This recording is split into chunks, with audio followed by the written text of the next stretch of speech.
The Street by H.P. Lovecraft. There be those who say that things and places have souls, and there be those who say they have not. I dare not say myself, but I will tell of the street. Men of strength and honor fashioned that street, good valiant men of our blood who had come from the blessed isles across the sea. At first it was but a path trodden by bearers of water from the woodland spring to the cluster of houses by the beach. Then as more men came to the growing cluster of houses and looked about for places to dwell, they built cabins along the north side, cabins of stout oaken logs with masonry on the side toward the forest. For many Indians lurked there with fire arrows, and in a few years more, men built cabins on the south side of the street. Up and down the street walked grave men in conical hats, who most of the time carried muskets or fowling pieces, and there were also their bonneted wives and sober children. In the evening, these men with their wives and children would sit about gigantic hearths and read and speak. Very simple were the things of which they read and spoke, yet things which gave them courage and goodness, and helped them by day to subdue the forest and till the fields. And the children would listen and learn of the laws and deeds of old, and of that dear England which they had never seen, or could not remember. There was war, and thereafter no more Indians troubled the street. The men busy with labor waxed prosperous and as happy as they knew how to be. And the children grew up comfortably, and more families came from the motherland to dwell on the street. And the children's children and the newcomers' children grew up. The town was now a city, and one by one the cabins gave place to houses, simple, beautiful houses of brick and wood, with stone steps and iron railings and fanlights over the doors. No flimsy creations were these houses, for they were made to serve many a generation. Within there were carven mantels and graceful stairs, and sensible, pleasing furniture, china and silver, brought from the motherland. So the street drank in the dreams of a young people, and rejoiced as its dwellers became more graceful and happy. Where once had been only strength and honor, taste and learning now abode as well. Books and paintings and music came to the houses, and the young men went to the university which rose above the plain to the north. In the place of conical hats and muskets, there were three-cornered hats and small swords, and lace and snowy periwigs. And there were cobblestones over which clattered many a blooded horse, and rumbled many a gilded coach, and brick sidewalks with horse blocks and hitching posts. There were in that street many trees, elms and oaks and maples of dignity, so that in the summer the scene was all soft verdure and twittering bird song. And behind the houses were walled rose gardens with hedged paths and sundials, where at evening the moon and stars would shine bewitchingly while fragrant blossoms glistened with dew. So the street dreamed on, past wars, calamities, and changes. Once most of the young men went away, and some never came back. That was when they furled the old flag and put up a new banner of stripes and stars. But though men talked of great changes, the street felt them not. For its folk were still the same, speaking of the old familiar things in the old familiar accents. And the trees still sheltered singing birds. And at evening the moon and stars looked down upon dewy blossoms in the walled rose gardens. In time there were no more swords, three-cornered hats, or periwigs in the street. How strange seemed the denizens with their walking sticks, tall beavers, and cropped heads. New sounds came from the distance, first strange puffings and shrieks from the river a mile away, and then, many years later, strange puffings and shrieks and rumblings from other directions. The air was not quite so pure as before, but the spirit of the place had not changed. The blood and soul of the people were as the blood and soul of their ancestors who had fashioned the street. Nor did the spirit change when they tore open the earth to lay down strange pipes, or when they set up tall posts bearing weird wires. There was so much ancient lore in that street that the past could not easily be forgotten. Then came days of evil, when many who had known the street of old knew it no more, and many knew it who had not known it before. And those who came were never as those who went away, for their accents were coarse and strident, and their mien and faces unpleasing. Their thoughts too fought with the wise, just spirit of the street, so that the street pined silently as its houses fell into decay, and its trees died one by one, and its rose gardens grew rank with weeds and waste. But it felt a stir of pride one day when again marched forth young men, some of whom never came back. These young men were clad in blue. With the years, worse fortune came to the street. Its trees were all gone now, and its rose gardens were displaced by the backs of cheap, ugly new buildings on parallel streets. Yet the houses remained, despite the ravages of the years and the storms and worms, for they had been made to serve many a generation. New kinds of faces appeared in the street, swarthy, sinister faces with furtive eyes and odd features, whose owners spoke unfamiliar words and placed signs in known and unknown characters upon most of the musty houses. Pushcarts crowded the gutters. A sordid, undefinable stench settled over the place, and the ancient spirit slept. Great excitement once came to the street. War and revolution were raging across the seas. A dynasty had collapsed, and its degenerate subjects were flocking with dubious intent to the western land. Many of these took lodgings in the battered houses that had once known the songs of birds and the scent of roses. Then the western land itself awoke and joined the motherland in her titanic struggle for civilization.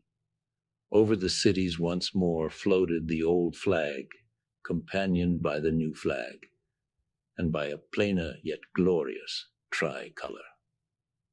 But not many flags floated over the street, for therein brooded only fear and hatred and ignorance.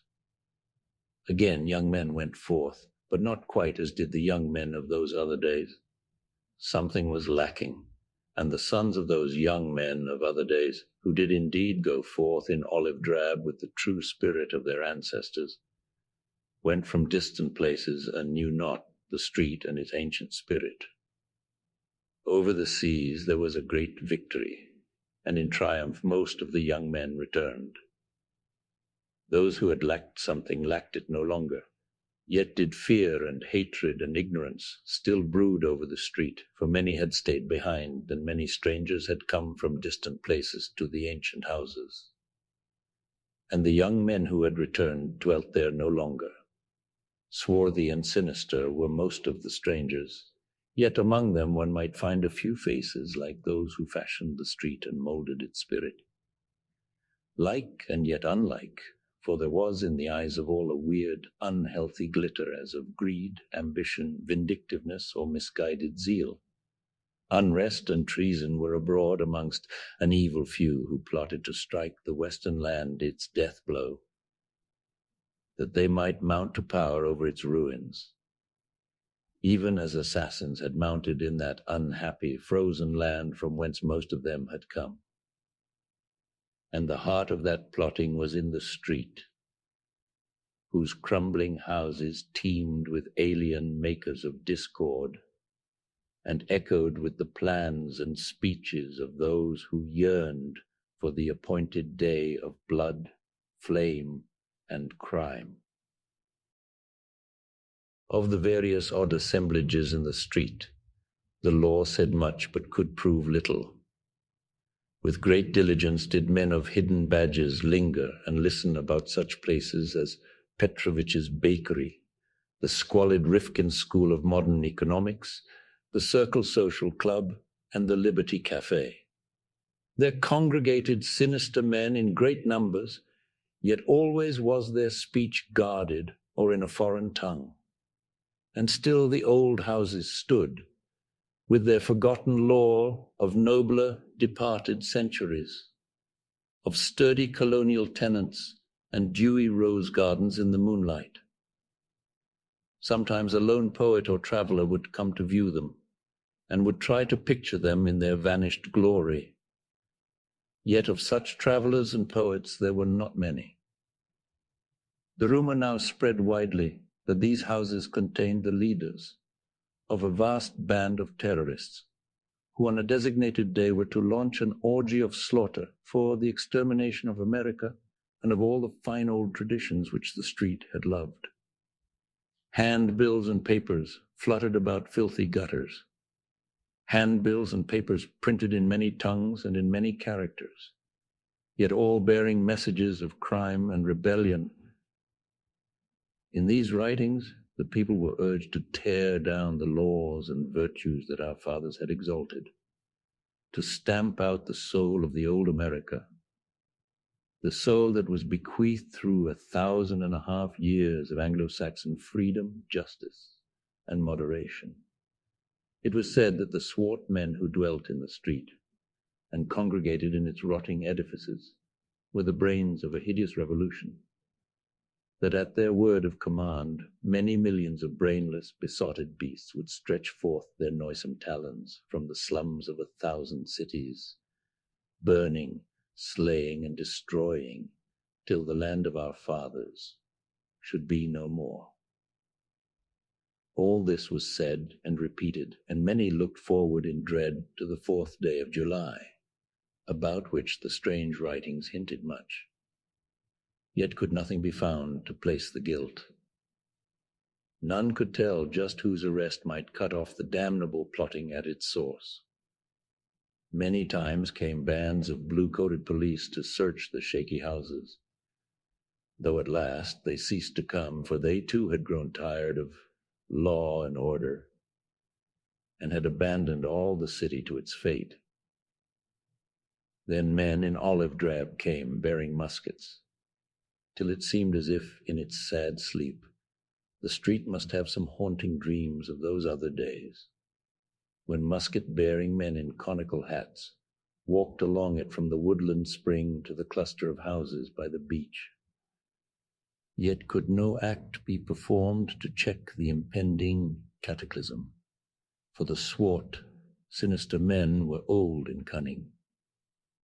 So the street slept uneasily on, till one night there gathered in Petrovich's bakery and the Rifkin School of Modern Economics and the Circle Social Club and Liberty Cafe, and in other places as well, vast hordes of men whose eyes were big with horrible triumph and expectation.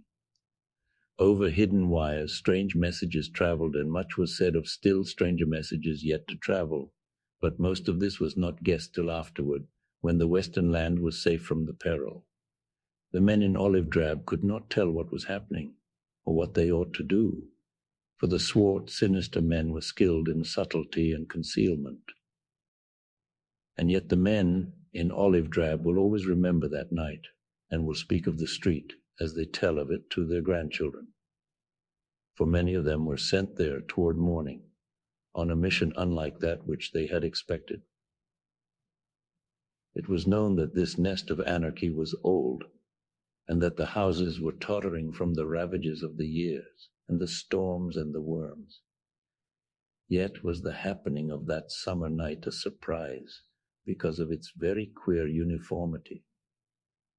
It was indeed an exceedingly singular happening, though after all a simple one. For without warning, in one of the small hours beyond midnight, all the ravages of the years and the storms and the worms came to a tremendous climax. And after the crash, there was nothing left standing in the street save 2 ancient chimneys and part of a stout brick wall. Nor did anything that had been alive come alive from the ruins. A poet and a traveler who came with the mighty crowd that sought the scene, tell odd stories.